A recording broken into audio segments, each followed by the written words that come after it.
أنا النهاردة كنت واقف مصدوم قدام صاحبي، ما كنتش عارف أرد عليه وأقول له إيه، فعشان كده عايزكم تتردوا عليه.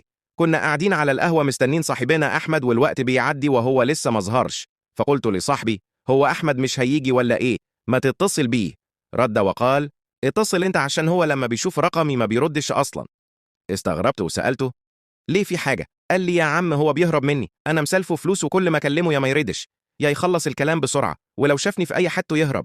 قلت له: أنت مكبر الموضوع، وإن أحمد مستحيل يعمل كده. وقلت له: بص هتأكد دلوقتي، لو شفت اسم سيدنا محمد خد شوية من وقتك وصلي عليه. رنيت على أحمد وقلت له يجي القهوة وإن إحنا قاعدين مستنينه. أول ما عارف إن صاحبي معايا قال لي: معلش أنا خارج مع أختي شوية، وقفل بسرعة. ساعتها بص لي صاحبي وقال: شفت أهو بيكذب وعيب اللي بيعمله. قلت له: يمكن فعلا خارج مع أخته. رد عليا وقال: يا عم مستحيل، أنا امبارح كنت مع أخته، كانت معاه طول اليوم، والنهاردة كمان المفروض هخرج معاها.